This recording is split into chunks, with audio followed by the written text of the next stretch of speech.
नमस्कार दोस्तों, हमारे चैनल में आपका फिर से स्वागत है।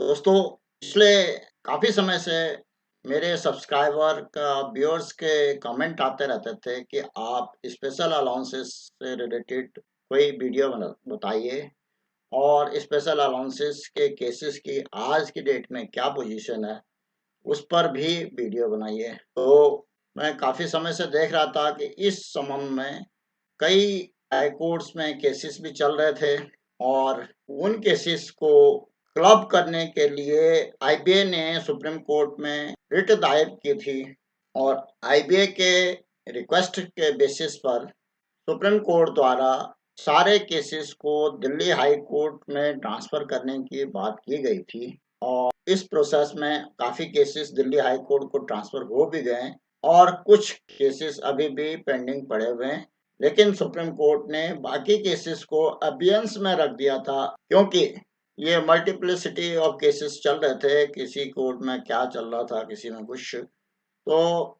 ये माना गया कि सुप्रीम कोर्ट के डायरेक्शंस के बेसिस पे दिल्ली हाई कोर्ट में ही केस चलेंगे और जो एक केस दिल्ली हाई कोर्ट में के कालिया द्वारा दायर किया गया है उसमें और भी कई पेंशनर्स हैं और दिल्ली और एनसीआर के आसपास के पेंशनर्स हैं और भी कई केसेस दायर कर रखे हैं दिल्ली हाई कोर्ट में, उनको पहले से ही क्लब कर रखा है। तो उस केस की डेट जुलाई में है 2024 में और ये फर्स्ट वीक ऑफ जुलाई में केस सामने आएगा। लेकिन पिछले कई टाइम से ये देखा गया है कि इसमें डेट्स तो लग रही हैं लेकिन इसमें प्रोग्रेस बहुत ज़्यादा नहीं है और इसमें भी मेरी ऑब्जर्वेशन यही है कि इस केस में जो एडवोकेट्स हैं वो कालिया जी और जो भी पटिशनर हैं उन्होंने कोई सीनियर एडवोकेट को इंगेज नहीं किया हुआ है, जिसकी वजह से इस केस में बहुत ज़्यादा प्रोग्रेस नहीं हो पा रही। और कई बार तो मैंने अपने जो पेंशनर्स एक्टिविस्ट साथी हैं उनसे भी रिक्वेस्ट किया है कि आप जब कभी भी केस फाइल कर रहे हैं तो सभी लोग मिल करके एक ही सही सीनियर एडवोकेट को हायर कीजिए और उनसे ही आर्गुमेंट करवाइए, बजाय कि कई केसेस के लिए अलग अलग वकील खड़ा करने की जरूरत नहीं है। इस संबंध में अभी एक लैंडमार्क जजमेंट सामने आया है जो कि ऑनरेबल नैनीताल हाई कोर्ट का जजमेंट है, जिसमें डिविजनल बेंच का जजमेंट है और इस बेंच को हेड कर रहे थे chief justice Nainital high court के। और इस जजमेंट को हम एक लैंडमार्क इसलिए मानते हैं, इसमें स्पेशल अलाउंस को ग्रेच्युटी के कैलकुलेशन के लिए शामिल करने के लिए डायरेक्शंस दी गई हैं। आइए इस जजमेंट पर हम नज़र डालें और उस पर चर्चा करेंगे। दोस्तों, ये 29 पेज की जजमेंट है और in the high court of Uttarakhand at Nainital, miss justice Ritu Bahri chief justice and mister justice Rakesh Thapliyal justice. ये जजमेंट रिजर्व की गई थी 10/4/2024 को और ये डिलीवर्ड की गई है 29/4/2024 को। ये रिट पिटिशन नंबर 75 2023 की थी। राम बाबू कश्यप पिटिशनर थे versus Canara bank erstwhile Syndicate bank respondent थे versus Canara bank erstwhile Syndicate bank respondent थे। और इसके अलावा इसमें 10-15 रिट पिटिशन और थी। सारे रिट पिटिशन को यहाँ पे रिपीट करना सही नहीं होगा, वीडियो काफी लंबा हो जाए। तो इन रिट पिटिशन को सबको क्लब करके एक ही साथ सुना जा रहा था और जो पिटिशनर्स का मेन कंटेंशन था कि जो उनकी ग्रेच्युटी की कैलकुलेशन की गई है उसके लिए पे एंड अलाउंसेस को प्रॉपरली नहीं लिया गया और उन्होंने ये कहा था कि उनकी पे और अलाउंसेस में न केवल बेसिक पे, डीए, पीक्यूपी और स्टैग्नेशन इंक्रीमेंट को शामिल किया जाए बल्कि स्पेशल अलाउंस को भी शामिल किया जाए। तो उन रिट पिटिशन को सुनने के बाद ये 29 पेज की जजमेंट है और इस जजमेंट में पहले तो पिटिशनर्स ने अपने अथॉरिटीज के साथ, अपने कंट्रोलर्स के साथ ये मैटर टेकअप किया था। फिर उन्होंने जब अथॉरिटीज द्वारा उनके जो कंट्रोलिंग अथॉरिटी थी उन्होंने उसको सही ढंग से उनके क्लेम को नहीं एंटरटेन किया तो उन्होंने लेबर कमिश्नर से कांटेक्ट किया। तो लेबर कमिश्नर द्वारा जो जजमेंट दी गई थी कई रूल्स के बेसिस पे थी, और इसके बाद उन्होंने जो हवाला दिया था उसमें यह था कि for purpose of calculating gratuity as per the syndicate bank officer service rule, the eligible component of pay are basic pay plus stagnation pay plus basic component of EPP plus PQP plus other allowances ranking for PF only shall be considered। तो ये सारे allowances उसमें शामिल किए गए थे। तो जो यहाँ पर अदर अलाउंसेस को शामिल किया गया था उसी में स्पेशल अलाउंस को भी शामिल कर दिया गया था पिटिशनर द्वारा। और बाकी इसमें दूसरा इशू था ग्रेचुइटी की कैलकुलेशन 30 साल के सर्विस के बाद और कैसे होगी, तो वो भी सिंडिकेट बैंक के ऑफिसर्स के सर्विस रूल 1979 के बेसिस पे था।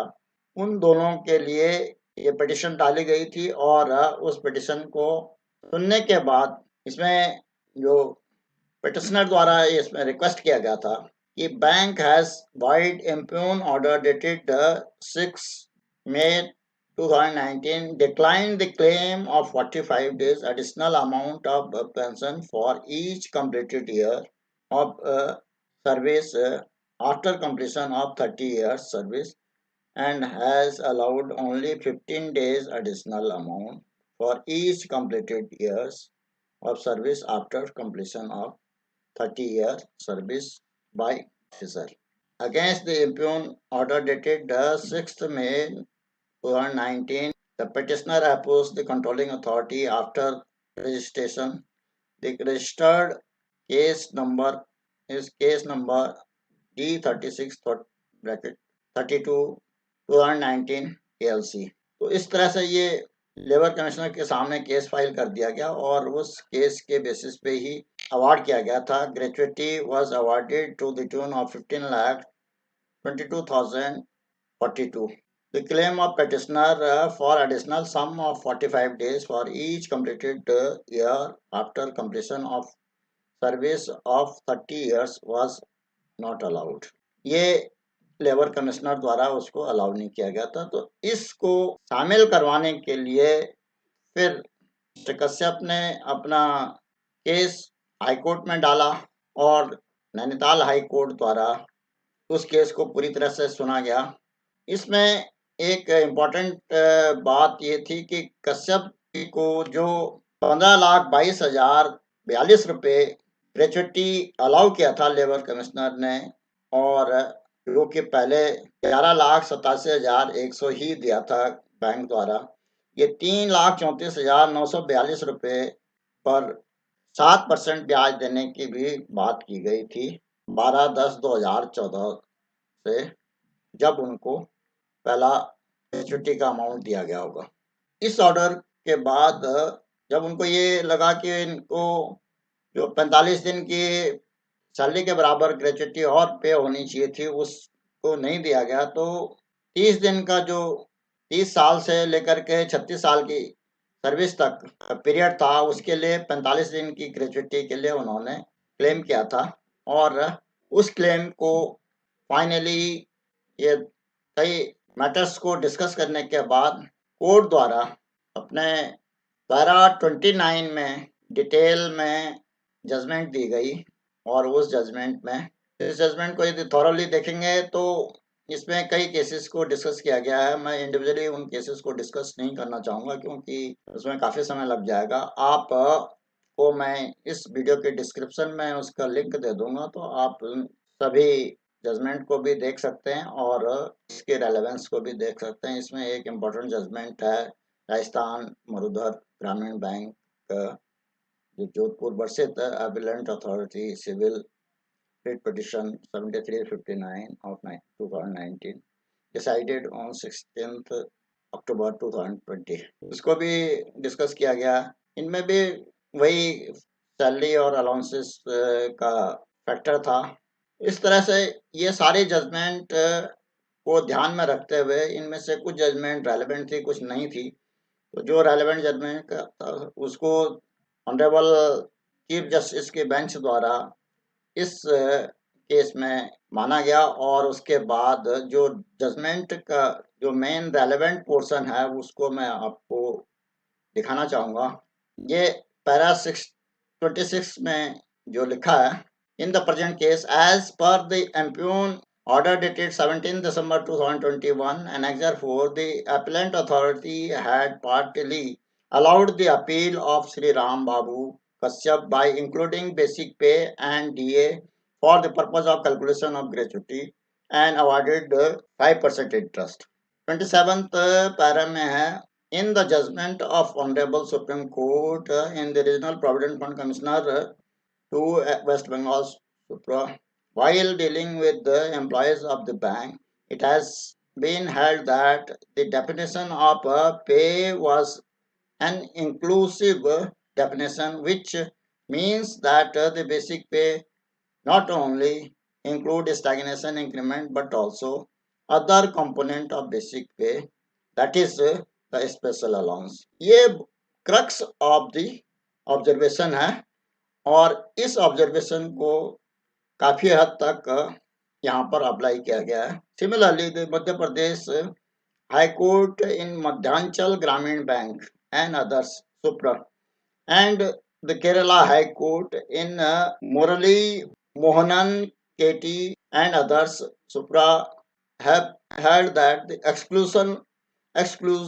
of special allowance payable to the bank employees officers for calculating gratuity was not correct, and the petitioner were held entitled to pension in terms of the pension regulation by taking into account the special allowance. The para 28 में लिखा, in the present case, as per the regulation of the bank, the definition of emolument is the regulation 3E, which reads as under. Emolument means the aggregate of salary and allowances, if any. The definition of the word pay and salary are given Regulation 3K and Regulation 3.1 of the regulation of the bank respectively, which read as. ये para 29 काफी important है। Para ये के में लिखा pay means basic pay including stagnation increase. I में लिखा salary means aggregate of the pay and dearness allowance. Para 30 में applying the ratio of the above set judgment, the definition of the pay is inclusive of special allowance, emoluments, DNS allowance, and stagnation. Hence, the petitioners or employees are entitled to include special allowance as a part of the pay for the purpose of calculation of gratuity by including DNS allowance as well. ये para काफी important है, para 30, और ये अब जो special allowances के जितने भी केसेस हैं उनके लिए एक लैंडमार्क जजमेंट हो गए, और ये पैरा काफी रेलेवेंट माना जाएगा, क्योंकि ये जो जजमेंट है ये चीफ जस्टिस बेंच द्वारा डिसाइड किया गया है। तो ये यदि सुप्रीम कोर्ट में इसको चैलेंज किया जाता है तो इस जजमेंट का जो नेट रिजल्ट रहेगा वही फाइनली डायरेक्शंस सेट करेगा स्पेशल अलाउंस के लिए।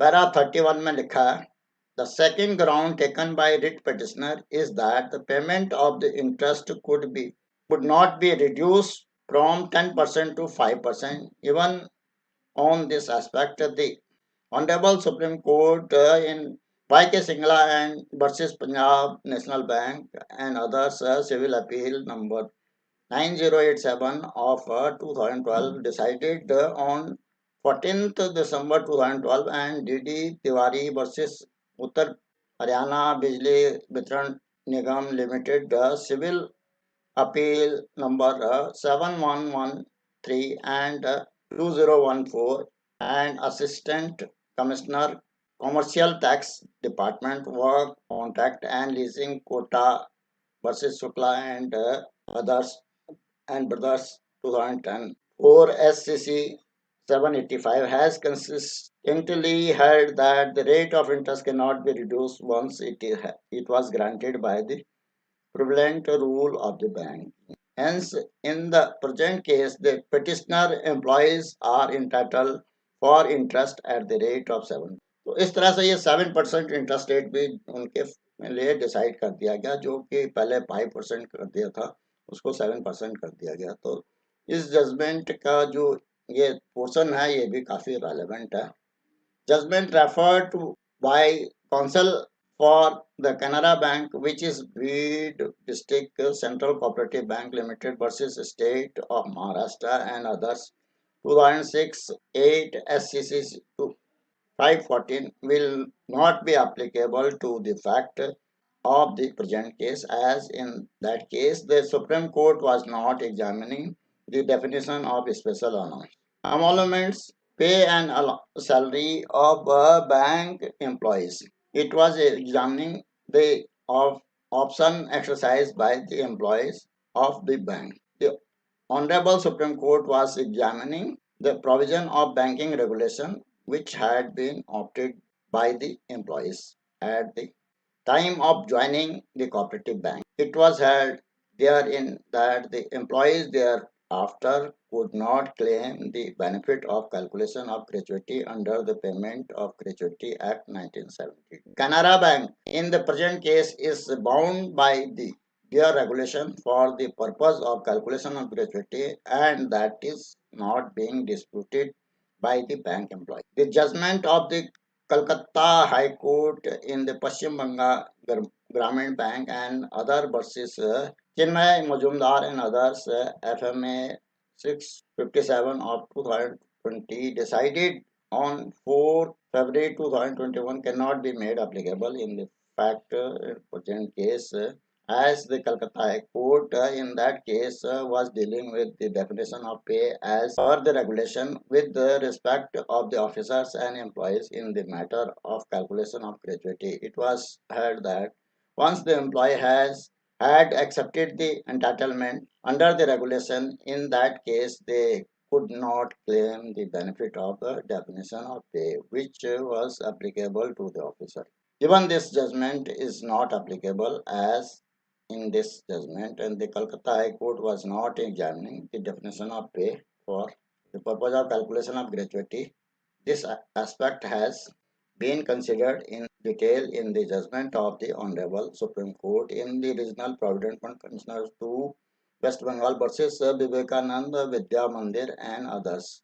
Civil Appeal numbers 6221 of 2011 decided on 20th February 2019. In the judgment of the Madhya Pradesh High Court in Madhyanchal Gramin Bank and others versus All India Gramin Pensioners Organization Unit WA number 1318 of 2018, 1316 of 2018 and 1317 of 2018 decided on 26 February 2019, the SLP against which was dismissed by the Supreme Court, and in the judgment of the Kerala High Court in Murali Mohanan KT and others versus Corporation Bank and others West writ petition C number 32386 of 2015 decided on 15th October 2009. All writ petitions filed by the employees are being allowed and direction is given to the bank to recalculate their gratuity after calculating the pay including gainers allowance and emoluments along with the 7% interest. All writ petitions filed by the Canara Bank are dismissed. ये रितु बहारी chief justice हैं और राकेश थपराल 29 अप्रैल 2024 की ये judgement है 29 page की। दोस्तों, इस जजमेंट में डिटेल में स्पेशल अलाउंस को ग्रेच्युटी की कैलकुलेशन के लिए शामिल किया गया है और ये एक लैंडमार्क जजमेंट है। इसमें पॉइंट वाइज हमने काफ़ी डिस्कस कर लिया, तो उम्मीद की जाती है कि ये जजमेंट आगे हम लोगों के जितने भी स्पेशल अलाउंसेस के केस हैं उसमें रेलेवेंट होगी और इसी बेसिस पे आगे केस लड़े जाएंगे।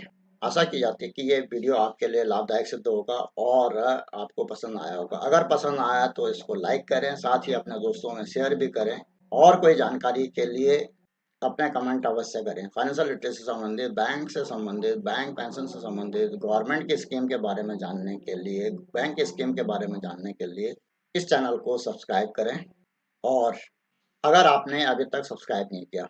नए नए वीडियो के जल्द नोटिफिकेशन के लिए बेल आइकन दबाना ना भूलें। वीडियो को अंत तक देखने के लिए धन्यवाद। जय हिंद।